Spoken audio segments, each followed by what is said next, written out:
I want to thank everyone sincerely from the bottom of my heart for all the work that you've done for the campaign.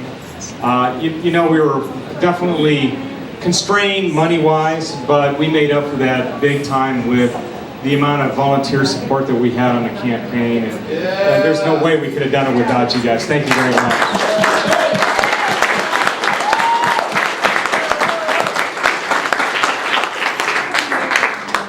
And Jade won't like this, but I want to thank Jade and Justine. Because they've done a lot of parades. They've enjoyed giving out candy, but been pulling along on a number of events. And if you don't know it, Jade's she's kind of introverted, doesn't like talking to strange people. But I've enjoyed it. Reiko, come here, Reiko.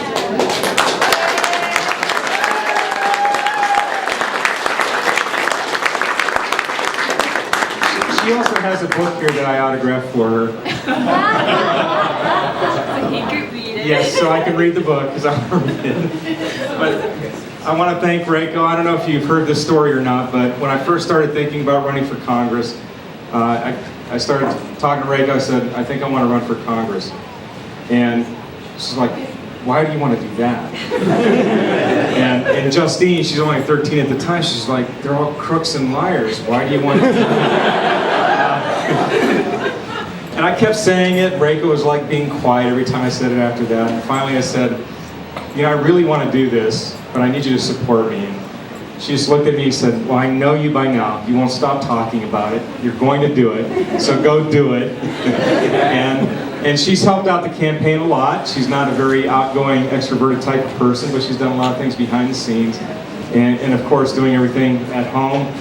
Even though I travel a lot with my regular job, this is still different. And mentally, for a spouse, it feels different because your spouse is home, but he's never home. It's not like he's on the road somewhere, but you're still never seeing him.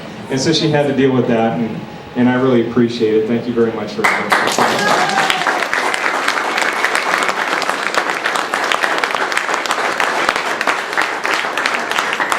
So I know that 9 News, some places already called the race. I think that even though we did well in breaking it at this point 40%, I hope it does go higher. I don't think that there's enough votes left, and statistically for us to actually win the race at this point. So I just got off the phone a little while ago, calling Jared Polis to concede the race to him.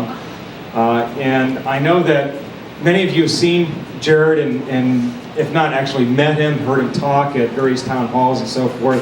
I'm telling you, there's a lot of disagreements that we have with him.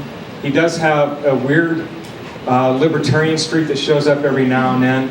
I think that we can try to encourage that a little bit more. I think he'll be liberated by being in the minority. Yay! Yay! And hopefully he will feel like he can actually go more against his party to get things done that are more appropriate for people. And he actually said that when I said that multiple times, just about every time we're together, that he wants to control your life. That was the difference between us. He wants to control your life. I want you to be free to live your life for your own purpose. He said that actually hurts him whenever I say that, because he doesn't feel like he believes that. So I think that we can work on him a little bit, and hopefully with him in the minority, hopefully we can get him pulled away a little bit from that Boulder insanity and make him a little bit more of a rational person. And so maybe we can do that. I'll meet with him hopefully in a couple weeks or so and have lunch or dinner or whatever with him. And trust me, he does not annoy me, does not get my rage going as much as some of the other politicians out there. On a personal level, he can be a likable person. We just need him doing things in Congress that are for us, not against us. And hopefully we can get that movement going forward with him. So we got him, looks like we're going to have him for 2 more years. So let's spend a little bit of time and try to get him to move a little bit more toward the center, like he did on that Michael Brown radio show. I don't know what the future holds for me. I've thought of a couple of things. Other than Monday, I will be going back to work. Have the rest of the week off to clean up all the signs and do the appropriate things to shut down the campaign and clean it up. Bailey 2012. I need to have a substantial amount of financial assets that I don't have right now. But I do want to stay involved. I am a member of Broomfield 912. I don't know how we'll do that. I need to make a living, so we will do that, definitely. But it's been a pleasure to get to meet all of the people, to talk to everyone in the district, from the really weird stuff about the Democrats doing experiments on us, to to all the sane people out there is really concerned about various specific things, but also in general the direction of our country. It's a good night for us as Republicans, and as the Tea Party 912 folks have said, our job does not stop tonight. We have to make sure that the folks that are going back to Washington, D.C. specifically, and to a lesser degree, but still important here for Don Beasley, I sure hope you win, Don, that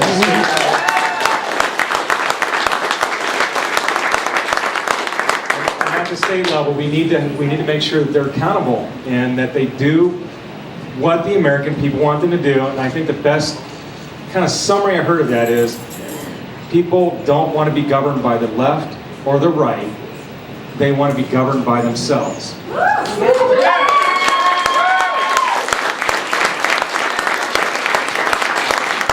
if that message is finally getting through, then maybe we can get some fiscal sanity, we can pull back this government, we can have a lot more freedom in our lives, and a better quality of life, and we can start restoring our economic prosperity as well. Again, thank you everyone. I can't tell you how happy I am to have done this. It's been a great experience, even if it's an expensive one, but I wouldn't exchange it for anything. I mean, the life experience is just unbelievable.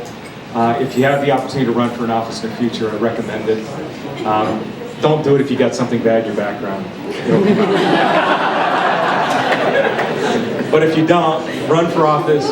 If you can't run for office, then do what Jake, Michelle, Paige, all these, Hillary, do what they've done. Work as closely as you can with a candidate that you can really support, and then you'll get that experience as well.